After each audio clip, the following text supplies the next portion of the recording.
Thank you. Um, Whew, that got really loud really quick. Sorry. Um, Welcome to this evening's meeting. We're going to go ahead and get started with a Pledge of Allegiance.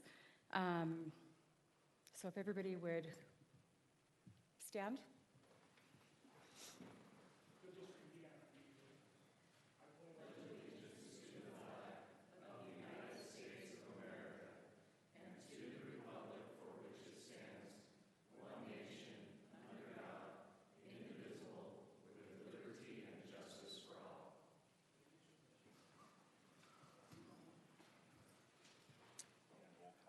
Okay, now we'll do a quick roll call before we get started with everything else.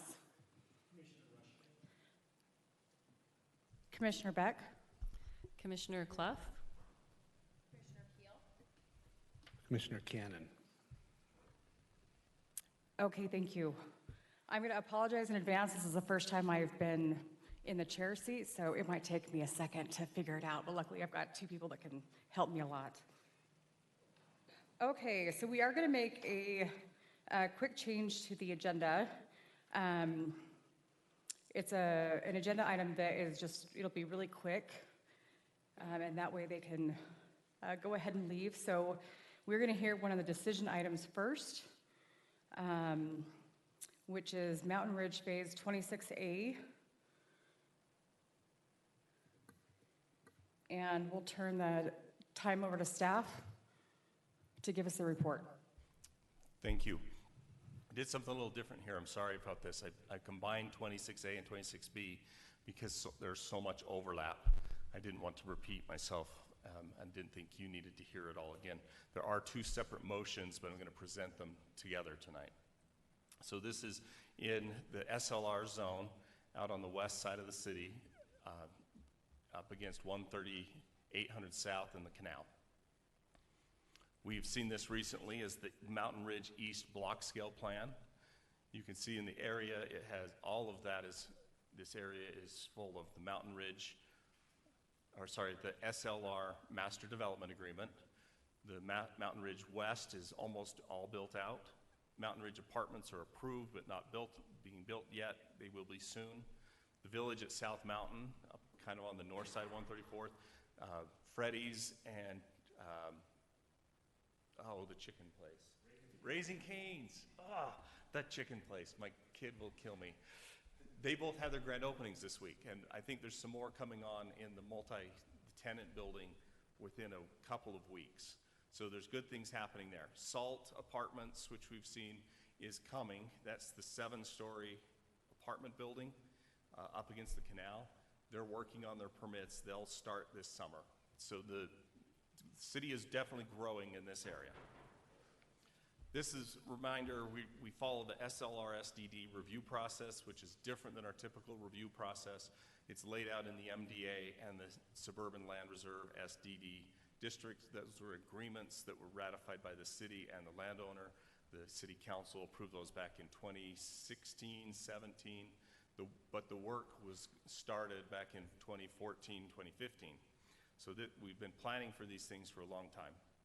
The master developer has to sign off on any plan that comes to the city, and then we run it through this review process.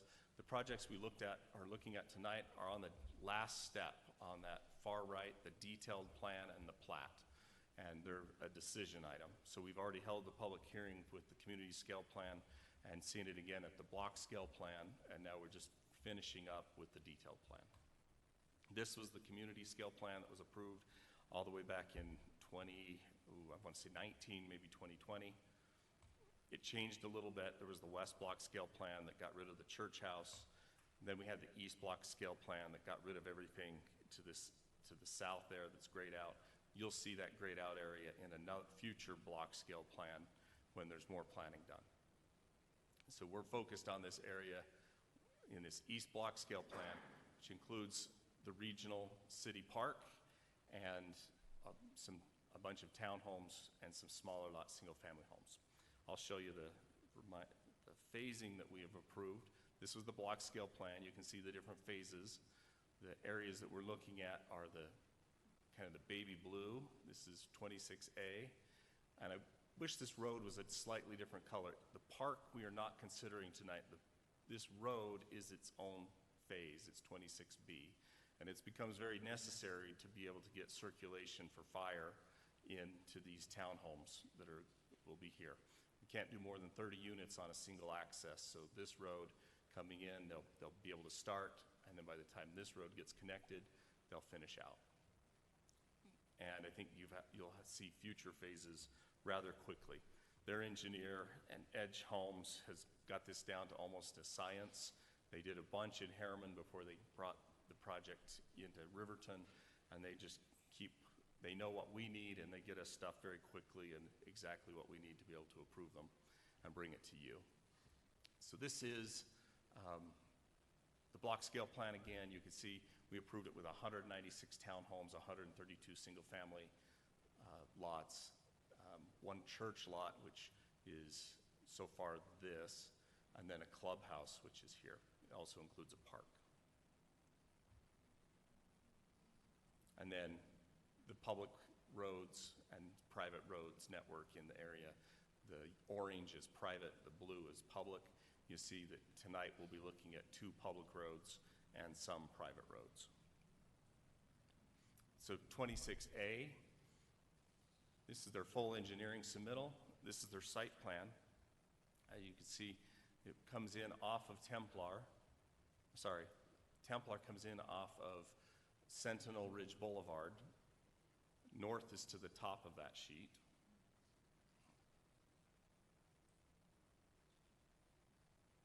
So here's Sentinel, comes up to 134th. Rose Creek is already existing in place. Welby-Jacob Canal's over here. They're going to build this city street, stubs of city streets here, and then some private streets back here for these townhomes. The area grayed out is what they'll build. So they're going to have quite a bit of community open space over here and a detention pond. This area is all part of their phase. The clubhouses may not be built immediately, but it is part of this, inside of this development. There will be a trail here, I need to point out. The trail is going to go all the way from Sentinel Ridge Boulevard. It already goes from Sentinel west. In these phases, it will go from Sentinel east to connect to a trail that will be on Welby-Jacob.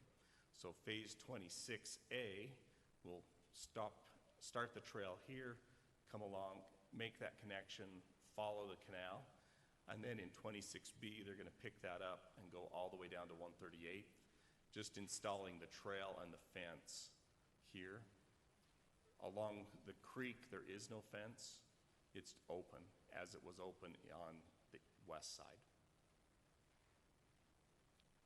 4 single-family lots here. Everything else is townhomes. I think I might have said condos at one point in one of my emails or staff reports, but it is all townhomes.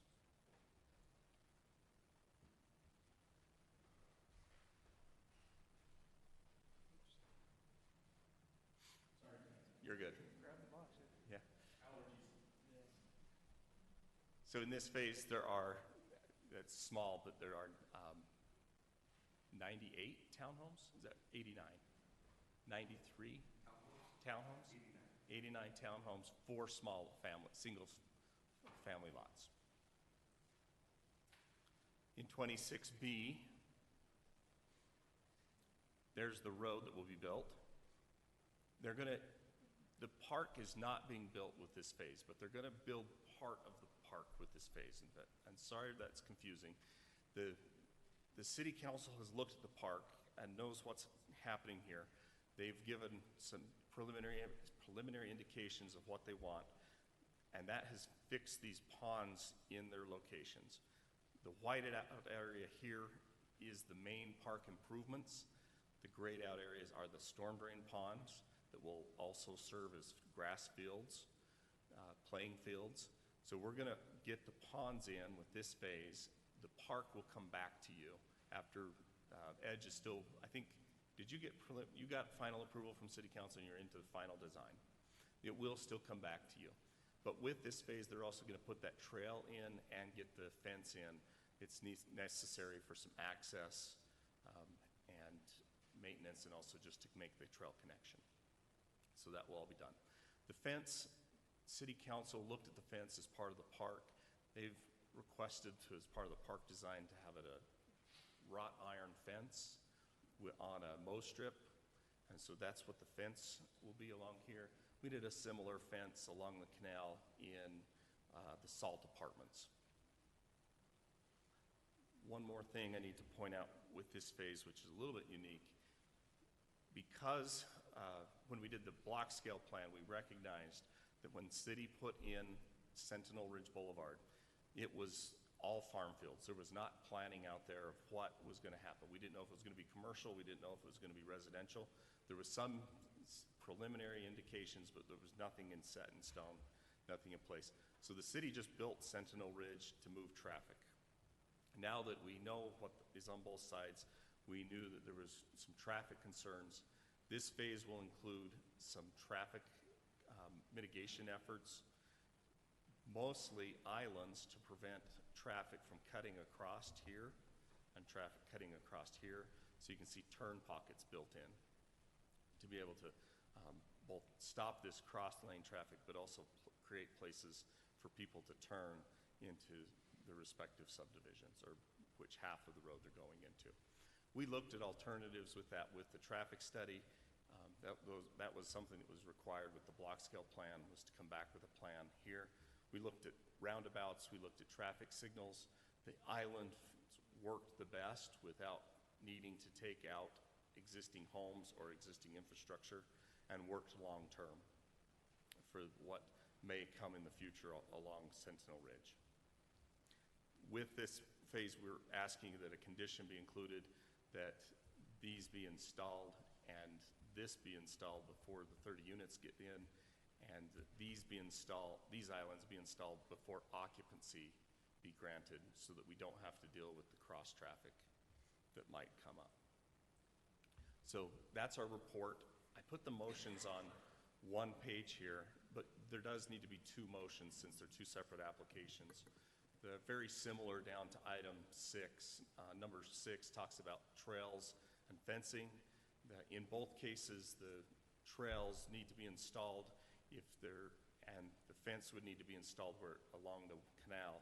Anywhere it's private property, so that's HOA or their clubhouse, the Edge Homes HOA will maintain it. Anywhere it's against city property, which is in the retention pond, the city will maintain those ponds and those trails and fences. But Edge will install them all with their development. That's our report. If you have any questions on this, staff can take them now. And Matt Castle, city engineer, is here to talk about traffic if we need to. Thank you. Do any of the commissioners have questions for staff?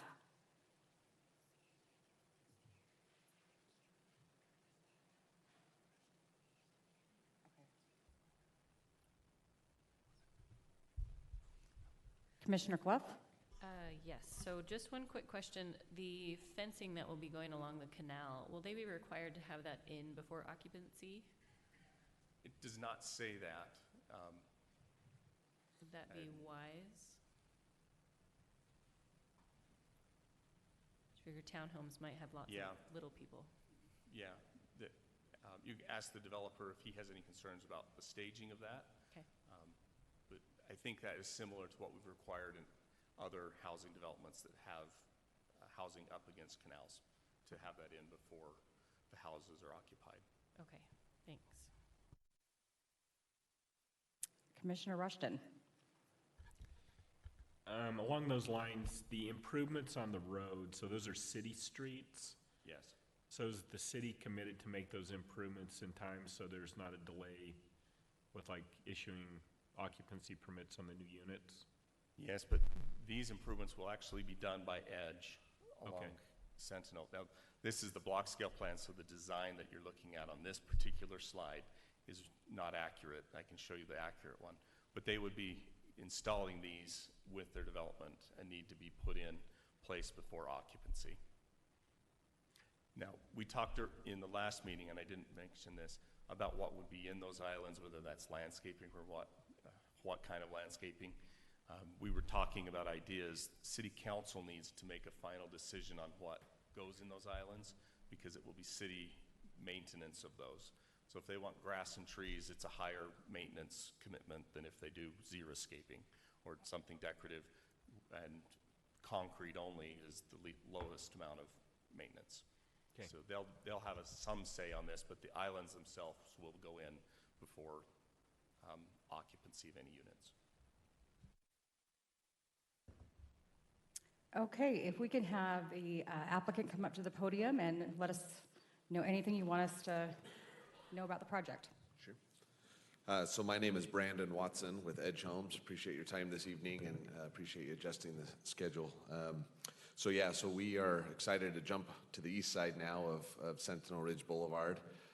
Like Tim said, we're just about built out on the west side, so to kind of keep the ball rolling, we're jumping over here, which brings on a lot of important infrastructure, not only from a utility standpoint, but traffic, and most importantly for us that we're most excited about is getting the road built in front of the park there. We want to get that park built as soon as possible. So Greenford Lane, which is 26B, is a very important road for us to get built and get going on that park. So it's park's much needed in this area, and we're excited to be able to bring that on. I am fine with having a condition tonight to put that wrought iron fence along the canal for safety purposes. Totally understandable, and we're fine to put that in before we have any C of O granted on any of these units. So, but I'm happy to answer any questions. Thank you. Do any of the commissioners have questions for the applicant?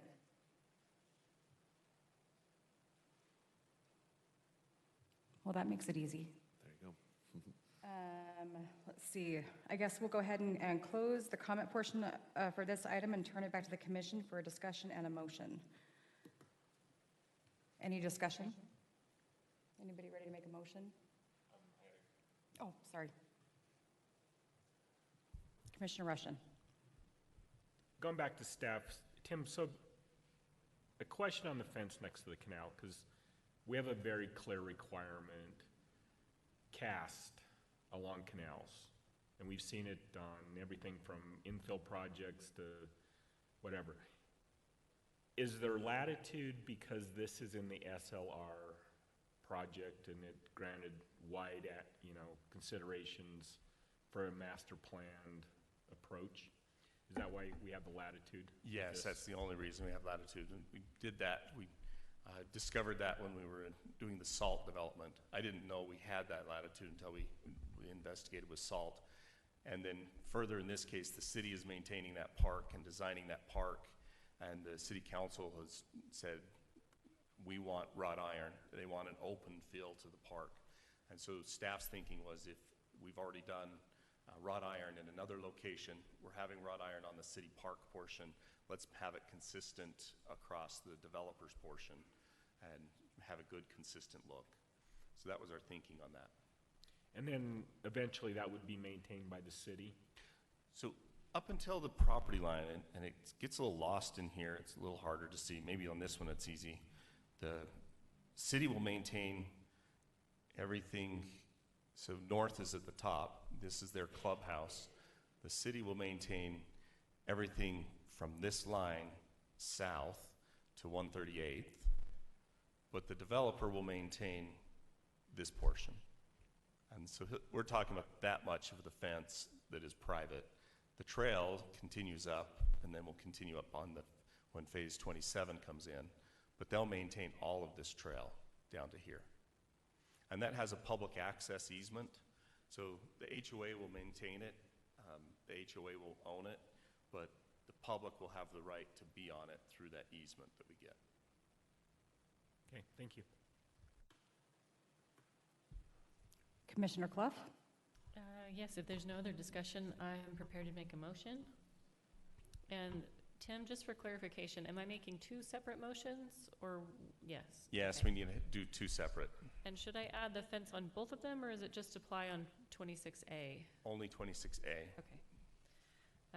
All right, this is Commissioner Clough. I move the Planning Commission approve PLZ-25-8001 Mountain Ridge Phase 26A final plan to be located near 138th South Sentinel Ridge Boulevard with the following conditions 1 through 8, adding condition 9, stipulating that the fencing along the canal must be completed before occupancy is granted. Is that good? And Yes. we'd handle this one, and then we'll do the other one in a minute. Okay. Yeah. Do we have a second? Commissioner Keel?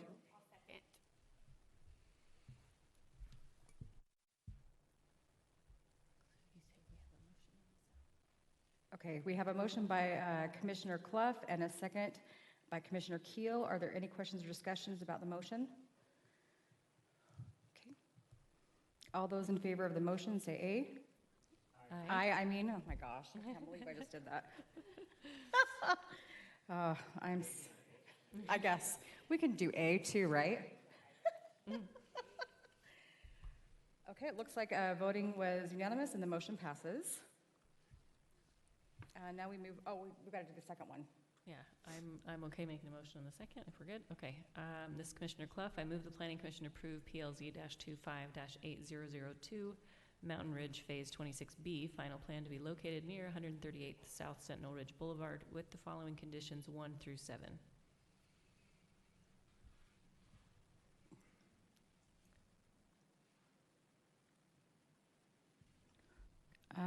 Commissioner Keel?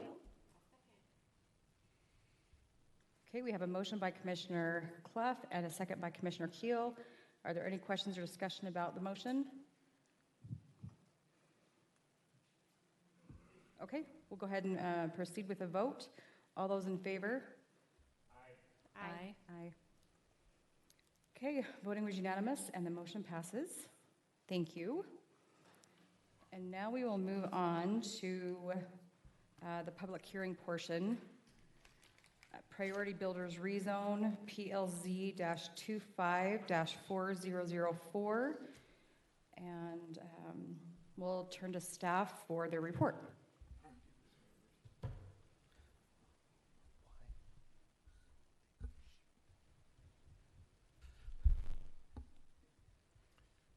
So this is a public hearing for a rezone and a general plan amendment for Priority Builders. This is the rezone notice that, or the public notice that went out to people within 1,000 feet.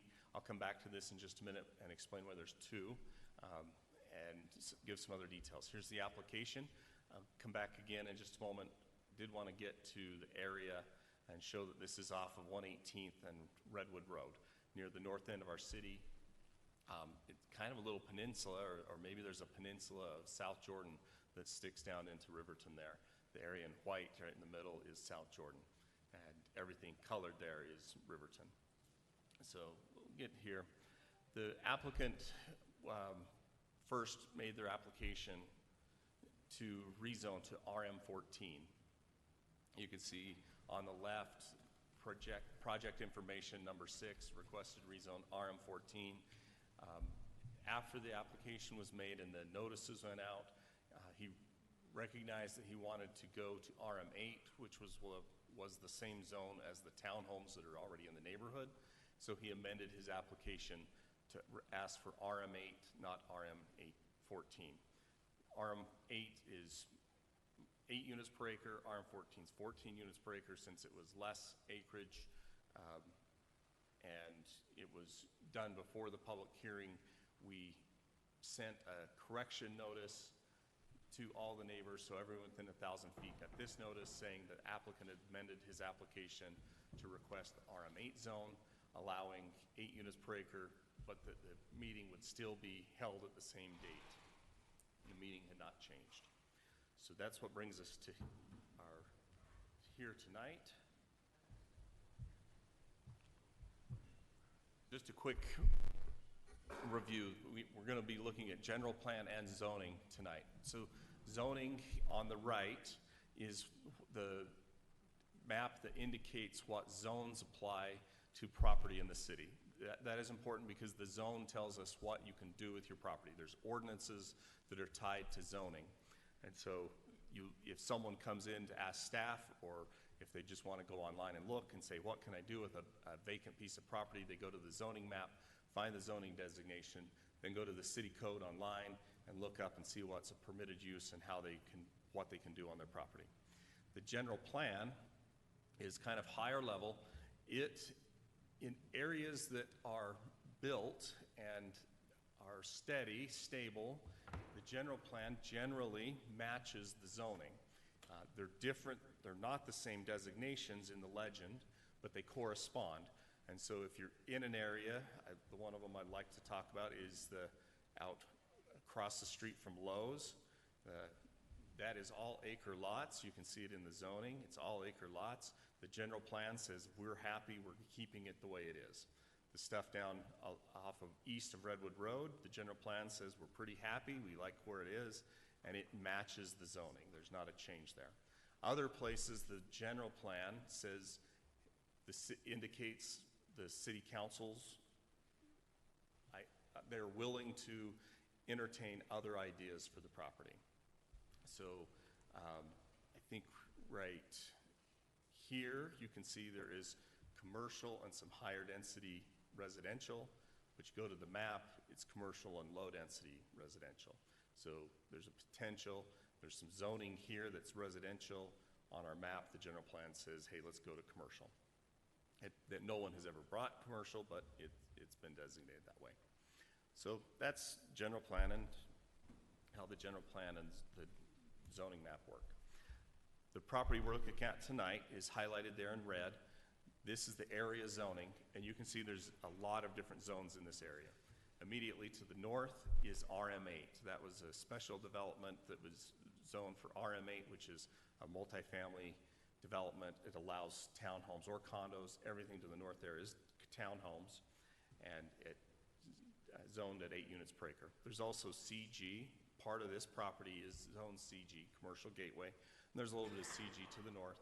RR22 is half-acre rural residential with animal rights.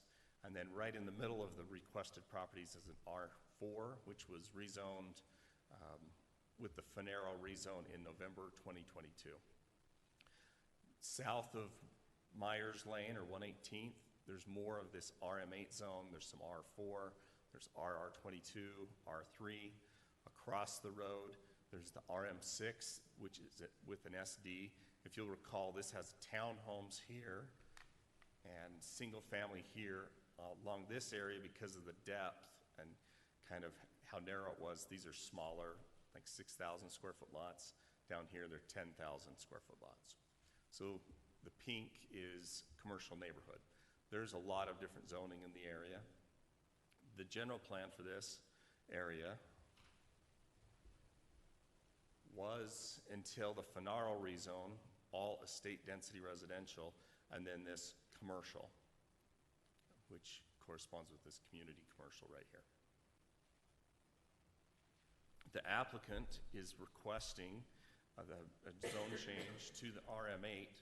It would also, it's good practice, it doesn't require it, but it's good practice to change the general plan designation at the same time, and the medium high density residential, which is the brown, like this, and here, that's the proper designation for the 5 to 8. I guess you could argue that 8 to 12 designation also works, since it would be RM8 that he's asking for, but we've usually gone at the high end, so rather than the whole low end, and so it's probably more appropriate to do the medium high. This is the existing zoning. Remember, it's CG, R4, and RR22. The requested zoning would fill all that in with the similar RM8 zoning, similar to what is north of the project here, leaving this area down here as RR22. Now, these are single-family homes. If you were out there to walk, I think this one's vacant, but maybe not. These are old. Some of these are older. This one's a little newer, squished up. We thought that maybe UDOT would have taken it when they did 118th, Redwood Road 20 years ago, but they didn't. Some of these houses are a little bit older. This is the area, looking again, this time north is to the left. You can see it's up against that townhome development. You can also see the creek running through there a little bit better. Here's the creek. Actually runs like this, and then it's off the property. This property is part of the townhomes that are existing. So 2 homes here, a home up front here. This one's vacant, but has the creek crossing it. This property is interesting. There was a project approved for that back in 2019 for a 4-story office building. I looked. This is what we're looking at in 2019. This is what was approved. It was ready to be built, and then 2020 happened. There was some little bug that went around, and everyone worked from home, and the office where just the market for office crashed. And never come back. And we hear that from the developers now, that maybe might slowly be coming back, but it has changed dramatically. We had thought we would have gotten a lot of office on the SLR property, and as you can see, there's no office out there, and the office that was built is very sparsely occupied. So that was an interesting building that was approved. I looked, it was only Commissioner Rushton and Gary Cannon who was on the commission. I didn't realize we had changed over that so fast, and that some of you guys feel like you've been here for a long time. That was the site plan. This was the picture from back then, but I think it's still relevant today. You can see how much open space is back there, and then the house that's kind of here on the south side of those trees. So just, again, this is what the existing zoning and what he's requesting.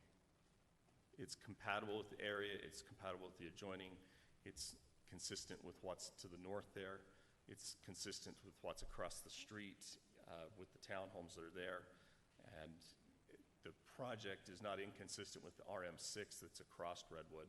So there's that. Remember, this is a legislative action item, where tonight this will eventually go to City Council. The Planning Commission is making a recommendation. Legislative action items have a threshold of a reasonably debatable idea. So we're looking for ideas from the Commission to help the City Council make a final decision.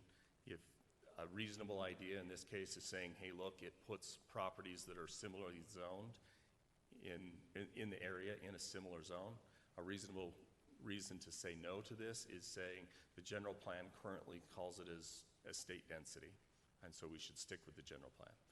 That's not making the argument for you, but that's an example of a reasonable argument for or against. Just real quick last thought, what tells us what the RM8 zone that he's requested can do is found in the city code. This is right off the city webpage. You follow it, you can find the RM8 residential zone and see that permitted uses are condos or townhomes, attached or detached, residential plan developments, parks and open spaces, and household pets. Conditional uses, which mean they would need further approvals before they could even start with the site plan, are nursing homes, group daycare, public and quasi-public buildings. That would be like a church house or a private school, or medical clinics, golf course. This is not going to be a golf course, but if it was, it would come back to you. And then this little thing, our ordinance was already updated to indicate that less than 3 acres, that was just passed by City Council in April, but by ordinance 2513. So the Planning Commission saw that earlier this year, and City Council approved that. So have sample motions to both recommend denial on the left and approval there on the right. And that approval is to change the general plan to medium high density residential and the rezone to RM8. And that's our report. If you have any questions, we can take them now. And there were several comments. We kept feeding the comments as they came in through the emails into that shared folder. We'll also make all those comments available to City Council. This will be noticed again before it goes to City Council. Sometimes we have a date. They have not decided when this will be put on the agenda. So nothing to announce yet. That's our report. Thank you. Thank you. Commissioners, any questions for staff?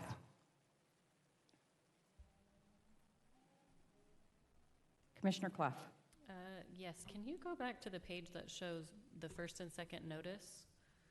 It looks like the outline on the second notice is off skew, and I just wanted to see if that matters for noticing purposes. Yeah, it was skewed. I mean, I feel like it's apparent in other ways, but I didn't know if that would mess things up tonight. Yeah, it was unfortunate that it probably in the creating of the PDF, it got pushed down and it wasn't noticed until we were putting the staff reports together. The first notice went to everyone within 1,000 feet, giving the correct area. The second notice was sent out saying the request for RM8 had changed. So anyone who had received the second notice also received the first. I don't know if I didn't notice the latest comments, if anyone had commented on that. Okay, and then one other question. When it comes to something like a rezone, I know there's always concerns about traffic and parking. Those sorts of questions would be addressed at a site plan level, is that correct? So, like, even if this got approved, they would have to come to us with a plan that showed traffic and parking structures and all of that we could approve or deny at that point, correct? Correct, and this one's tricky. So whether or not you recommend approval or denial, whatever you recommend tonight, this would go on to city council and the neighbors would get another notice for that. And that would be a public hearing. Then there would be, if it was approved, it would be like a 3-month delay before it comes back to you, and we'd send out notices. The noticing area would shrink by our city code to 300 feet, but the townhomes to the north and most of the people that are adjoining on the south would get the notice, the people most impacted. And then when it comes to traffic, that will be tricky. It butts up against a Redwood Road, which is a UDOT road, and it's coming close to an intersection. 118th is a city road, and we've got some other roads coming in there. We'll have some fun, and they'll have some fun with their engineering to get that in before we can bring it to you. Okay, and they're gonna have to navigate around that creek and whatnot as well? The creek also, Salt Lake County controls that creek, and I can't remember if there's FEMA flood zones along that or not, but we'll make sure we check that. There could be some restrictions on what they do. One thing to keep in mind, RM8 is what the zone is. With the restrictions in our ordinance, and then given the configuration of properties, I don't think many developments reach the 8. I think last time I calculated it was like 7.2 was the average, and it's been a few years. So I might be off. It might be 7.5. It could be 6.2. But we were not hitting 8 on our RM8 zones. Okay, thank you. Commissioner Cannon. Yeah, thank you. I'm curious where it abuts to another city. I've always wondered this, and you talk about our tenure on the commission. How much weight is carried from residents from another city that abuts a zone change? Really what you're looking at is just the question of whether or not this is good use of land or not. And if somebody from a neighboring city has a legitimate input, then you can give it weight just like you would somebody who's a resident, okay? I will say that when the tables have been reversed in history, Riverton has felt like South Jordan has not paid particular attention to the concerns of Riverton residents in other development projects up and down 118th, which is a border that we share, but that's not to say therefore the time is right for a tit-for-tat type of a discussion. We're just here to look at one thing and one thing only, and that is what is the best use for this land. And anybody who is here tonight, even if somebody was not an invitee to the meeting, could have valuable input. It just depends on what they have to say and how it strikes you. Thank you. Commissioner Rushton. Tim, typically we, with a rezone, we'll consider SDs. I mean, this one's weird shaped. It's got water going through it. I'm sure that changing from an RM14 business model to an RM8, the economics have changed for that. So if we approved it with an RM8 and sending it to the city council, could the city council consider adding an SD that might allow, I don't know, change in setbacks, reduction of open space, something, just recognizing that this is a problematic parcel to develop? Yes, and you could recommend SDs. The SDs are used to make, like you pointed out, exceptions, and it can be an exception to add extra requirements, or it could be an exception to loosen a requirement in the zone. And so, like, if a setback was not working and they couldn't make their project work without it, maybe the city council and planning commission could consider a smaller setback. He would need to produce some type of plan to show that that's not feasible, and he would request that change. We haven't seen a plan, like a concept plan on this one yet. And so my understanding is he's okay going straight. Could that be done as part of the site plan? No, it couldn't, because that becomes an administrative decision with the planning commission. It wouldn't go to city council, so only city council can make those, the SDs. Planning commission is only making a recommendation. It is a legislative action. It's like adopting a city ordinance. Okay, thank you.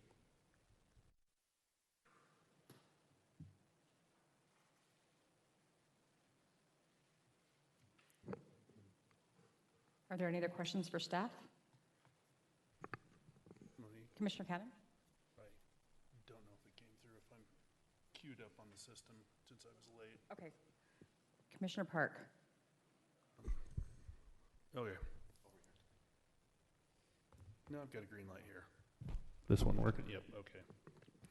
I apologize for my tardiness this evening. And if I missed this, in the public comments, there were several traffic-related components to this. UDOT or the city have any plans relating to either 118th or Redwood and what might take place there, and what the traffic capacity is, and what the anticipated with an RM8 traffic flow would be in and out of this project? At this point, we don't have necessarily any plans of how that's going to be approached. We do know that with UDOT, they are pretty stingy when it comes to curb cuts, so I would anticipate the problem we may run into is forcing all that traffic onto 118. Without a traffic impact plan, it's kind of our high-level thinking that we're going to have to look at that and be aware that that may occur, and how does that manage, and I don't have an answer for that. Yeah, because Redwood, with the median, would that be right in, right out only on Redwood on that portion, or? It would be right in, right out.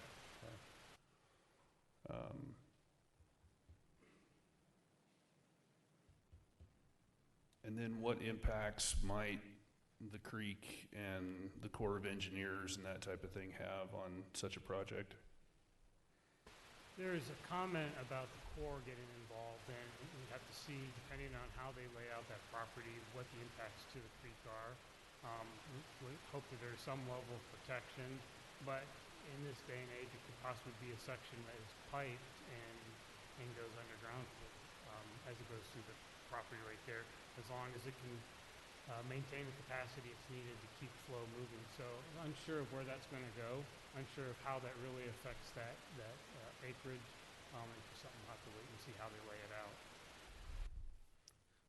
Commissioner Park, I would add just that when the office building was approved, Yeah. they were able to get approval through Salt Lake County and any core requirements that they needed. So it's possible. It does require engineering and studies, and they wouldn't follow this same layout, but it's possible. Yeah, it's doable. It's just a matter of how it's done. And based on the property size and an RM8 designation, how many units could you actually fit on that? If you just do the math, 4.2 times 8, you're looking at, let's see, I don't know, 40 units, but 38 units. But I don't think. Somewhere low 30s Yeah. in reality when you get down to it max. Most of, like I said, by the time you get roads in and the 30% open space that's required, our ordinance seems to be less. And I think that's partly because we don't see rectangles or squares. We see parallelograms or odd shapes. We're doing infill with this, the RM8 most of the time. We don't do RM8 out in the like the SLRSD. They have the benefit of having big, wide, flat, open spaces. And we do have an odd shape here and a restriction as it legs over that would, again, further reduce the available space for Yeah, they'll be creative as they can, but units. this one has some really hard boundaries that they're gonna have to work around. Okay, thank you. Commissioner Cannon. Yeah, I have a couple questions. Maybe one of them Matt or Ryan can address.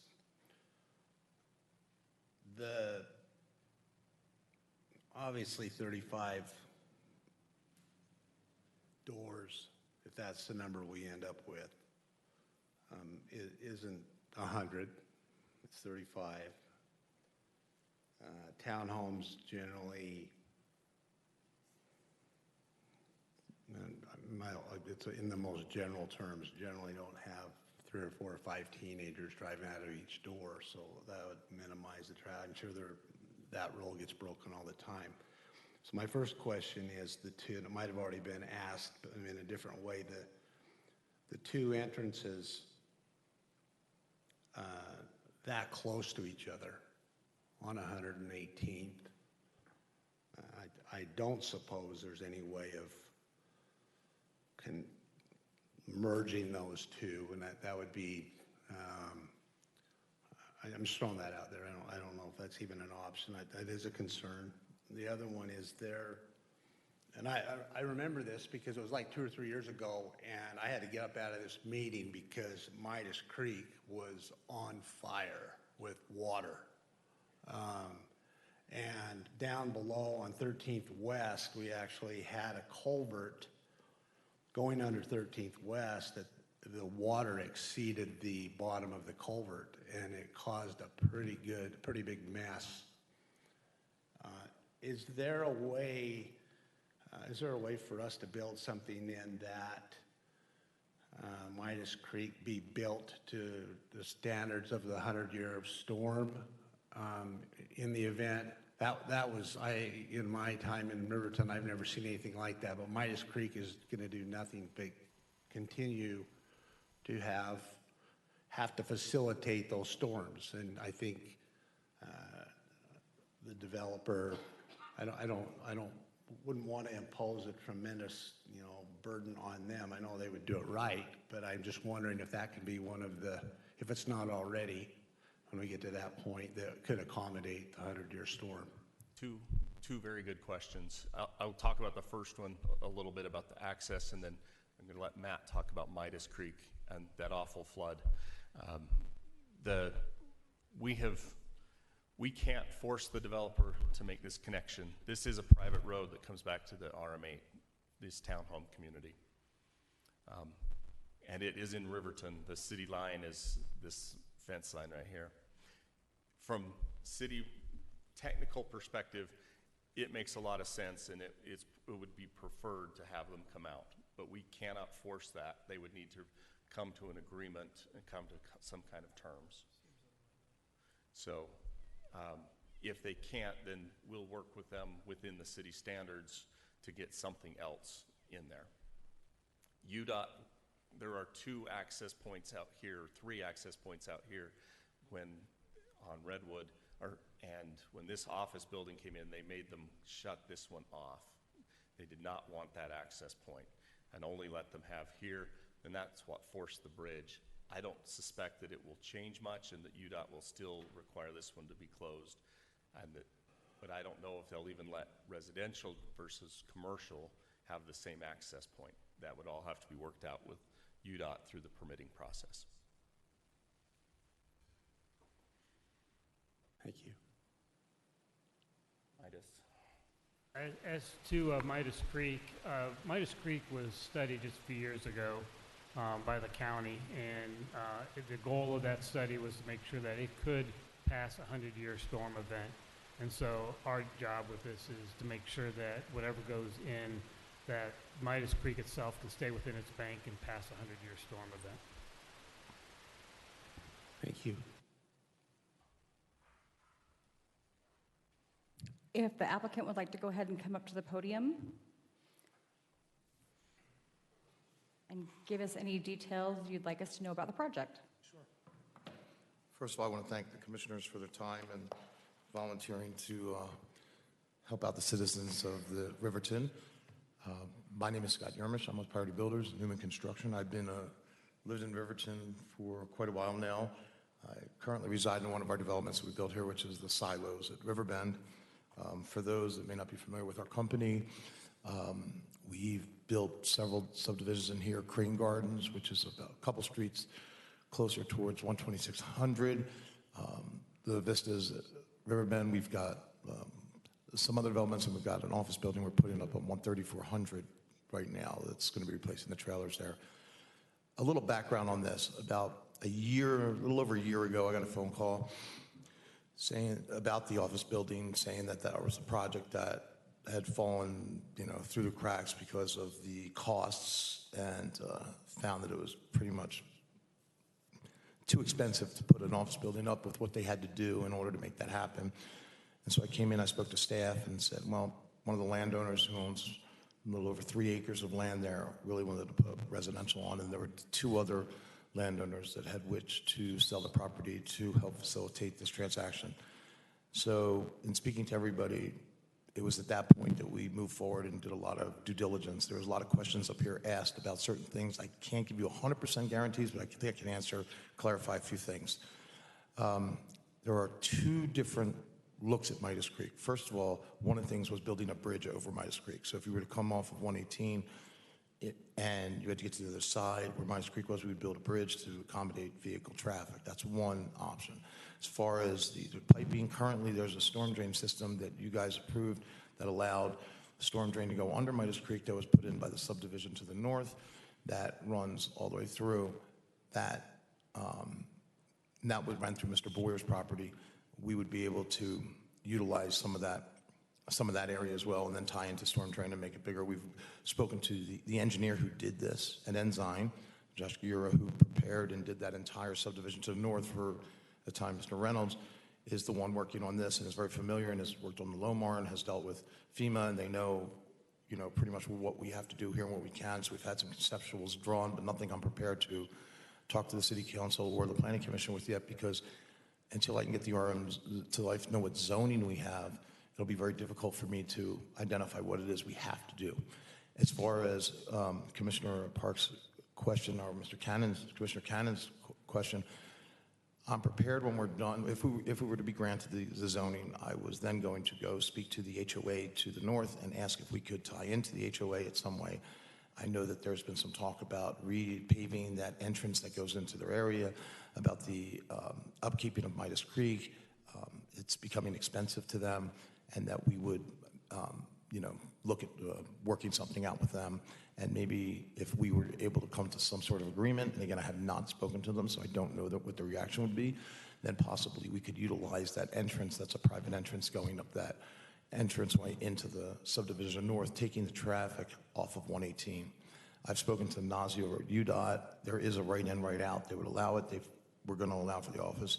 It would be allowed. We'd prefer to divert all the traffic off of 118. We prefer not to have an entrance off of 118 if plausible.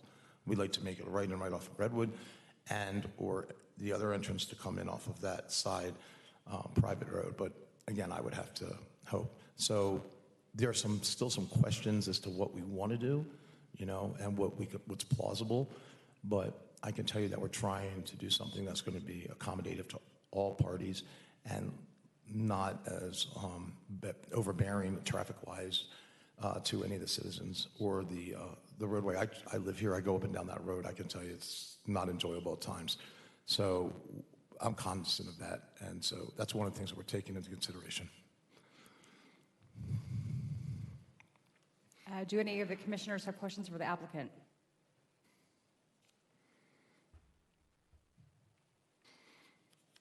Okay, you can go ahead and have a seat. Thank you. Thank you. We will now take comments from the public. If any of you wish to speak about this item, please come up to the podium and speak into the microphone. Please start by stating your name for the record, and just try to keep your comments under 2 minutes. I'll go first. Somebody's got to break the ice. Thank you, Madam Commissioner, rest of the commissioners. You got a letter from me. Ryan Clerico is my name. I had made my comments when this was RM14 and not RM8.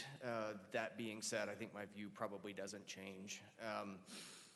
Not opposed to the development. I'm not opposed to a change in use or a change in zone. I would just ask that the commission consider you are, under the application before you, you would be losing certain architectural standards. In that gateway commercial zone, you would also be increasing the density. I know there was discussion of whether traffic is an appropriate consideration at the zone change time, and I would say that yes, it is. Because you're looking at a certain number of units that's currently allowed on that parcel and a certain commercial usage that's allowed on that parcel with, an average number of vehicles in and out each day. You would be looking at changing that to a higher number of vehicles, and that is reasonable to consider at the zone change level. I reside on just off 118th, a little further west from this.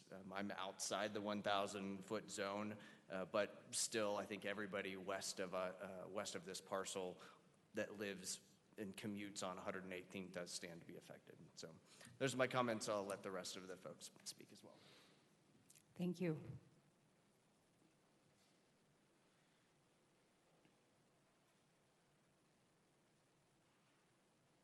My name's Luke Sieverts, and I live on the east side of the project, but I am within the zone. I made some notes because I kind of brain freeze when I get up and get thinking. Some of my concerns are, because I've seen it happen with other projects in the area, so the units is like 35 units or whatever, or less if they don't quite hit that, but there's a large percentage that will be undevelopable, and so that means a lot higher density in what is put on. They're not going to all be the exact same as those townhomes because those townhomes don't have the creek running through it. And we had it come through our property. It took over 2 acres from us when they modified the creek. So there's a couple other questions that are related to the creek that I think need to be considered. What will it do when you change the retention of Midas Creek there? Because on the other side, it's designed for a 500-year flood, but it still doesn't do the job, at least from what we were told when they did it. It contains it, but there have been issues, as was discussed further east as well. And currently, there's 2 of us that are here that our homes are right on the verge of requiring flood insurance, and this could change that if they quit retaining uphill or detaining upstream from us. That could potentially have an effect that pushes us into that. And I know one of the other things that I think was a big question is my sister lives right across the road, and if this development were to cause them to put an island in Redwood Road, they won't even be able to get their camp trailer into their yard. Like, it will completely make that not an option. So there's probably other things I have that are concerns or thoughts, but that's kind of, in a nutshell, some of the things I wanted to address. Thank you.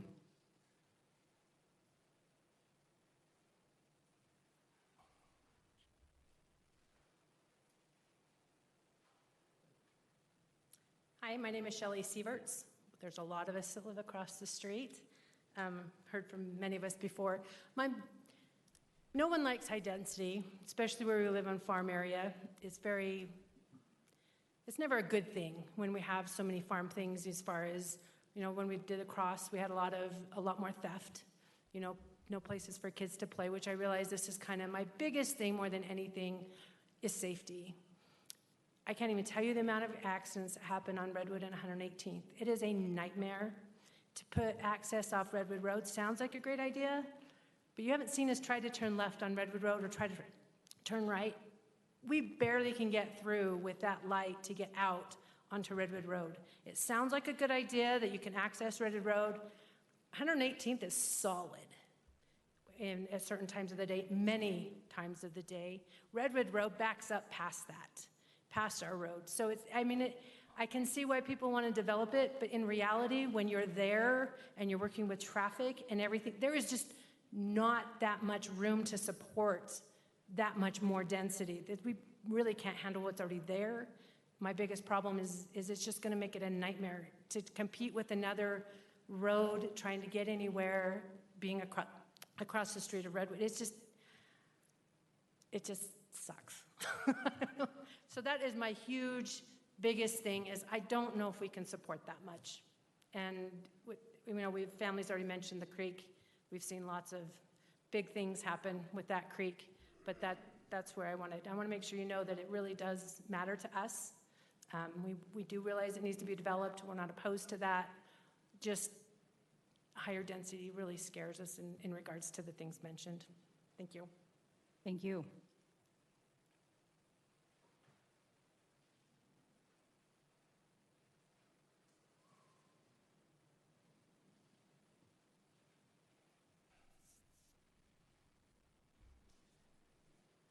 Evening, Council. My name is Noah Dixon, and I live directly east of the proposed rezone.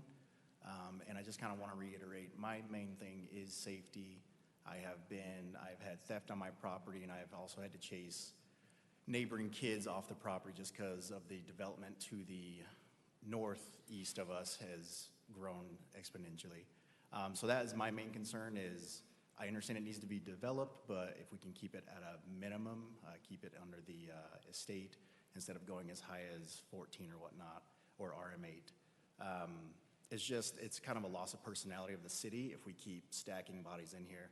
I know one of the other council members made the point that even if you have a house with 5 or 6 teenagers, all those teenagers have cars, and so you have 5 or 6 cars per home, and that just adds to the traffic, it adds to the business of it.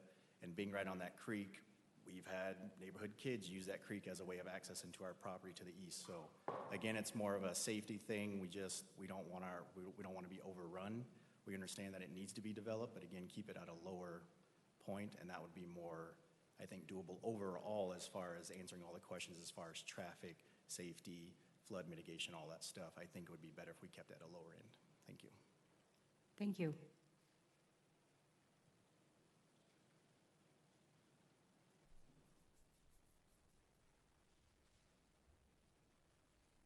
Okay, if there's no further public comment, we will now close the comment portion of this item and turn it back to the commission for discussion and a motion.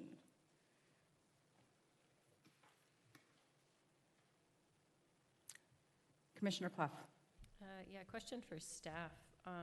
When you have the RM8 zone that allows for townhomes, is there any sort of stipulation, like the concern that's brought up where maybe it will turn into super concentrated, like condos instead of townhomes, because the parcel is so difficult to work with?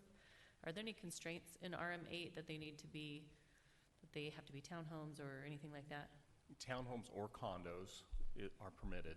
So the density is set, 8 units per acre. That's gross acreage, so it's the boundaries of the property. They don't get to deduct the creek out and then count it. So the creek is counted their gross acreage.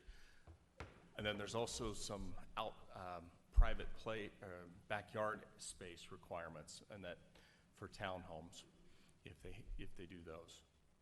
Okay, and then if let's say this zoning change was approved and we had a site plan come to us and it was,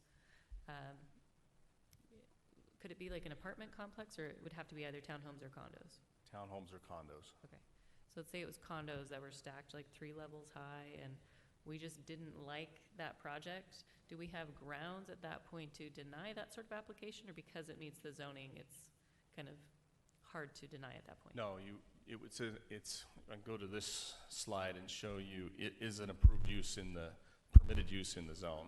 Let's see, this way.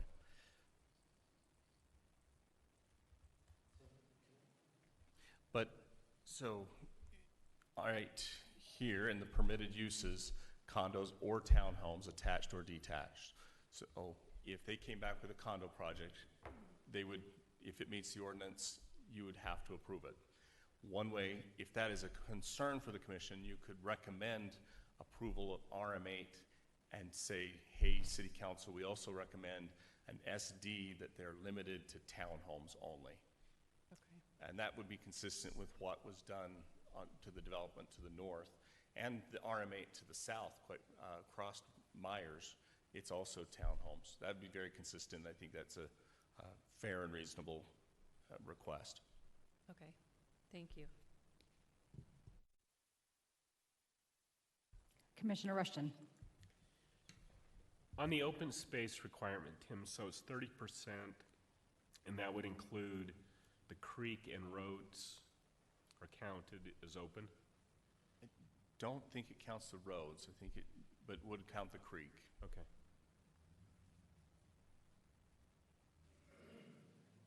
Commissioner Park. Do we have a height restriction for RM8? Higher in what way? Height. Height? Ooh, I didn't look at what I think it's 35 feet. I think all of our residential's Yeah, I think most, I just wanted to, if it was different than the 35-foot. Yeah, I can double check that real quick, but I think we ended up with all of our residential's at 35. Just one moment. And then, question for you, 118th, with all the added infrastructure and everything that's being put there, and are you aware of any UDOT plans to increase capacity on 118th at all? No, as part of our transportation master plan, 118th will be looked at. UDOT will coordinate with them, but they won't have a whole lot of say. We'll have to kind of figure that out ourselves. Who owns that one? Is that us and South Jordan? Half ours, half South Jordan. Okay. In some spots, not all the spots. Commissioner Park, it's Yes, sir. it is maximum height for all buildings and structures in the RM8 zone shall be no more than 35 feet or 2 1/2 stories. So, Thank you. Commissioner Cannon. Tim, would you mind putting up the example motions on the screen, please?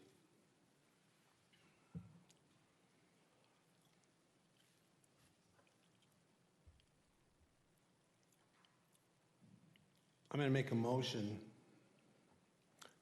I move the Planning Commission recommend approval of application PLZ 254004 prior to builder's rezone by changing the general plan designation to medium-high density residential, 5 to 8 dwelling units per acre, and rezoning the subject properties to RM8 multifamily residential, 8 dwelling units per acre. I would also like to add in there with Midas Creek being improved to meet or exceed the 100-year. I know the staff's going to take care of that, but I just want it on the record that we are putting that in our motion.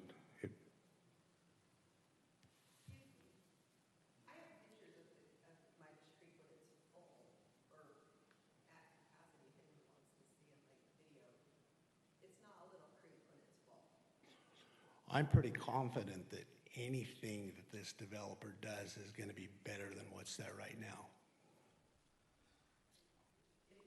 You're right. I'm not arguing. It was really bad. And before we move I on, had to deal with it. before we move on to the second, we still have a couple more comments or questions from the commission. Commissioner Clough. Yeah, I wanted to come back to traffic on 118th and ask, I know that it's been particularly bad for quite some time now. I live right off 118th, just a little bit to the west of this development. And my hope is that most of that traffic is due to the improvements they've been making to the sewer line there, as well as the problems that have been created from like 134th being down and therefore 126 having heavier traffic, and all of that traffic sort of getting pushed onto other arteries. When all of that construction is done, do we anticipate 118th will operate pretty functionally, or do we know if it's going to continue to have the sort of congestion that it has lately? Our hope and we'll monitor it and evaluate it, is that it will return and operate functionally for the near future. But there is a lot of growth west of us that is creating impacts on 126th, 134th, and 118th. And we're trying to get a better grasp of that and what we need to do with our local streets to support Riverton residents, but also help those west of us go to where they're coming from. Okay. So there's no easy, straightforward answer. We're unsure, but we'll collect data, see where we go once all that other construction gets done, and try to evaluate and make best decisions possible. Okay, thank you. Engineering. Commissioner Rushton. I second the motion.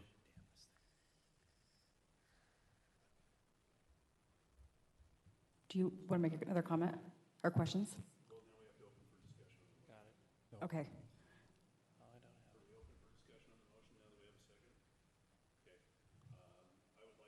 have. Friendly amendment to the motion, that an SD be placed within the motion to require that, or limit the development to townhomes consistent with the development to the north and to the south of this property. Thank you. And I would still second that amended motion. Any further discussion? Okay, seeing none, we will proceed with a vote. All those in favor of the motion, say aye. Aye. Aye. Any opposed, say nay. Okay. That completes that item. Just a sec, I'll help you find it. And next, we're moving on to the PC minutes for the April 24th, 2025 meeting.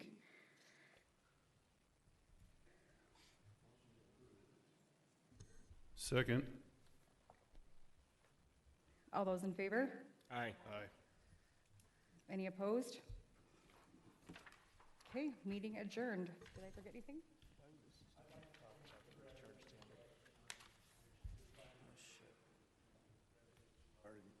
Thank you.